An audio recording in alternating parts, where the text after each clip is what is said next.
Hello, I'm Susan Sorenson, and I want to thank you for asking me to join you today. I'm pleased to be among my esteemed colleagues and to have the opportunity to tell you just a bit about my work.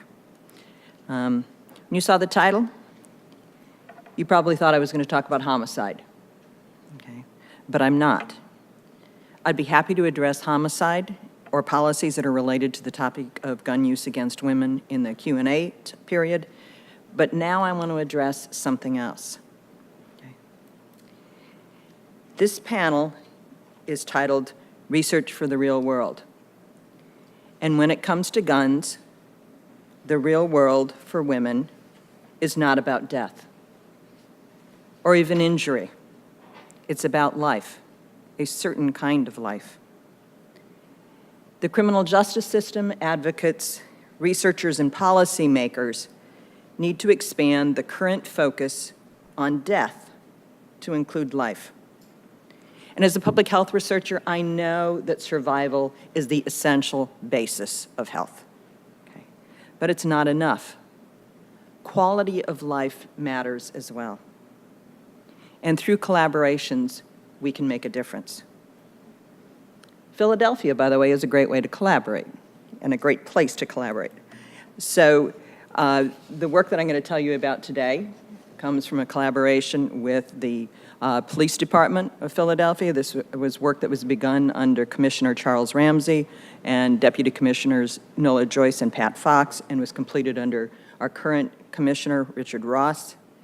And we worked with the 4 largest domestic violence agencies in Philadelphia, where are known locally as the DV4, this District Attorney's Office, Women's Law Project, the center I direct, the Ortner Center on Family Violence at the University of Pennsylvania. This was work that was originally funded by the John and Laura Arnold Foundation, okay? But the work I'm going to be talking about today comes from the New Venture Fund.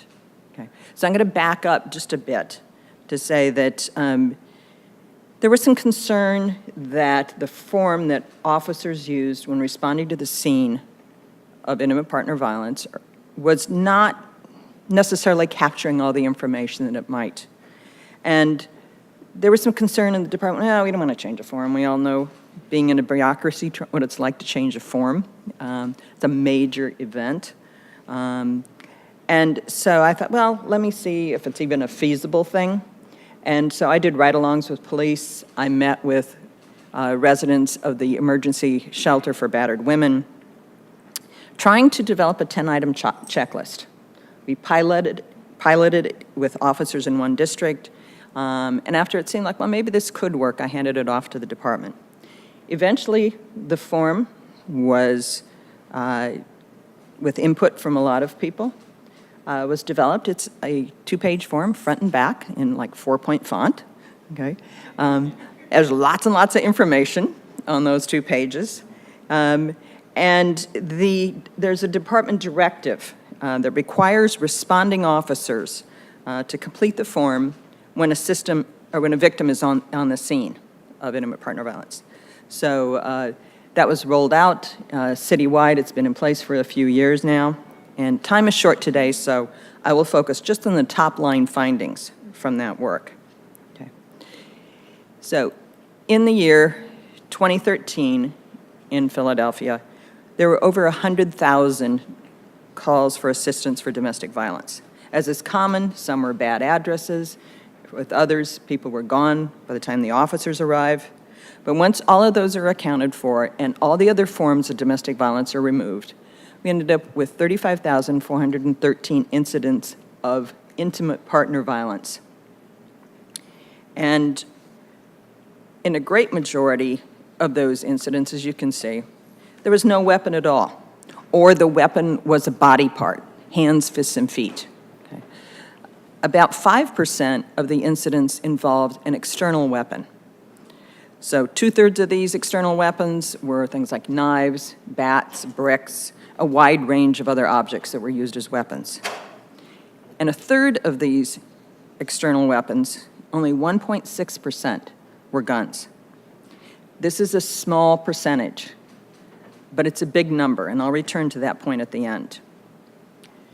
And I'm focusing on the weapon here, but it's worth noting that when a gun was used, 85% of the time it was used against a woman. The gender split was not this unbalanced for the other two types, when there was no weapon used or when there was an other external weapon used.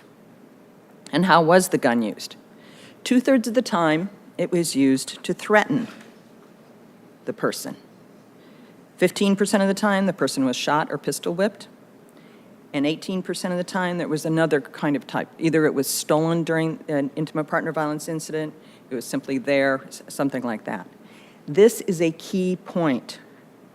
The gun is a device to deliver intimidation, which is a central aspect of the control and coercion that's a hallmark of chronic abuse. A common question is, why does she stay? Well, she might be afraid of getting shot if she tries to leave. Being threatened with a gun crushes motivation to end the relationship or to even seek greater independence. So I told you about gun use. And next, I'm going to show you some frequency data based on the 3 weapon categories. The percentages show what you might be likely to see if the only thing you knew about the incident was the weapon, okay? We did adjusted odds ratios and such in the paper that's forthcoming, and you can check that for that. But right now, if we're looking at the only thing we know is the use of what kind of weapon. And the 3 slides address the scene, the offender, and the victim, okay? As we can see on this in the scene, the blue bar is there's no external weapon, the red bar is a gun, and then the gray bar is that another external weapon is used.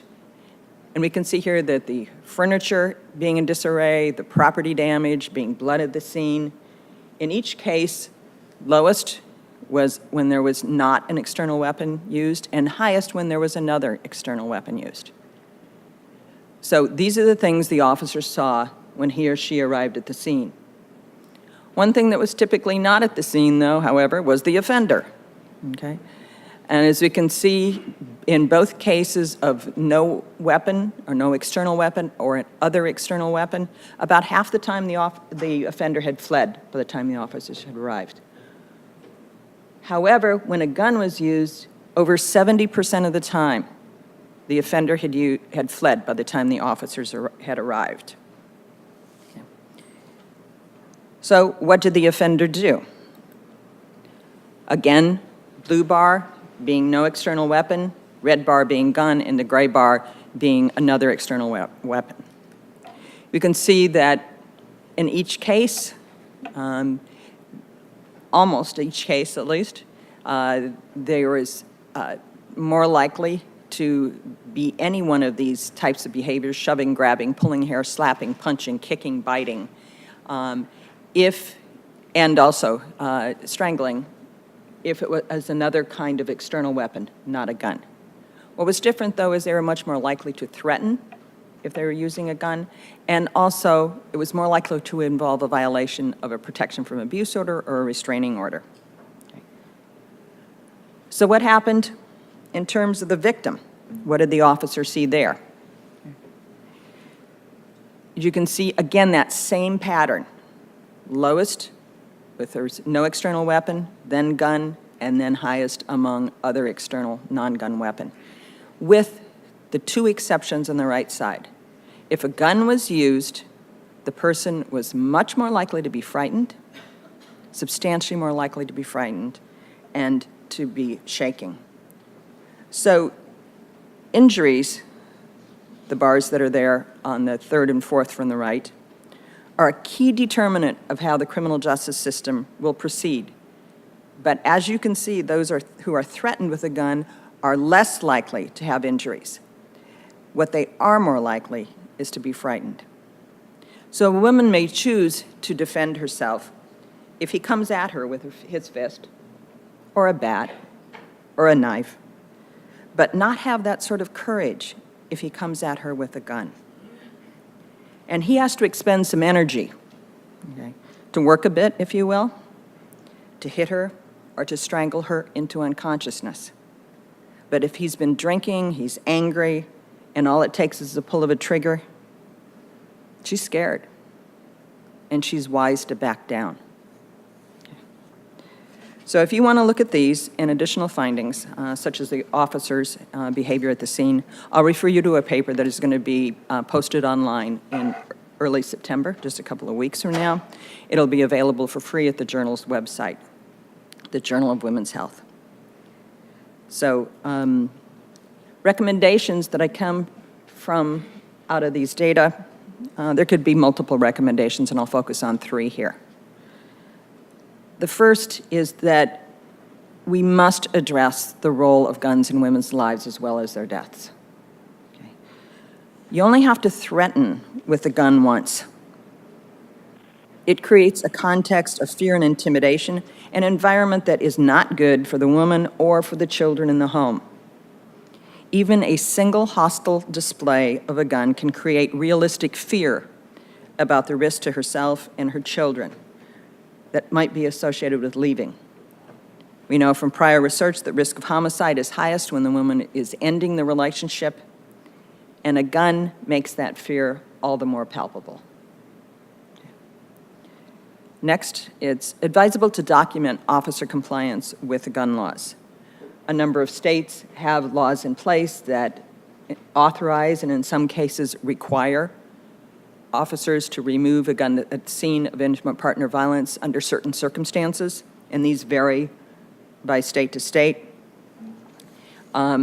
Having information about this on a form that the officer needs to complete, one, serves as a reminder to the officer, and second, it's a way for departments to clearly document their compliance with the law. So it's a really systematic and complete way to record the information. And third, we have some solid policies in place to address intimate partner violence and guns. But to more fully address gun threats and intimidation, we need to revisit our policies. For example, what might be the implications for intimate partner violence of the emerging technologies such as smart guns? We need to consider statutes and law enforcement policies that don't rely primarily on injuries. Okay. And in closing, I'll return to an earlier point and leave you with a sense of the scope of the problem. It comes from data gathered in 1995 and 96. It's the only national estimate of the prevalence of gun use against an intimate partner, a number that was produced by research that was funded by NIJ and CDC, a very useful collaboration. And the researchers found that 3.5% of U.S. women have ever had an intimate partner threaten them with a gun. And I'm not talking about using a gun in any way, but just threatening them with a gun. Gun threats were more common than threats with a knife. Okay. So that percentage, that 3.5%, if that holds true now, 20 years later, it's as if every adult woman living in San Diego, Philadelphia, Orlando, Chicago, the cities hosting the next 4 International Association of Chiefs of Police conferences, and as if every adult woman living in Dallas, Phoenix, San Jose, and the District of Columbia have had an intimate partner threaten them with a gun. As you leave today, look at the face of each woman you meet. Think about who they represent. Think about their lives. We can do better by them. It's one piece of the puzzle. Thank you.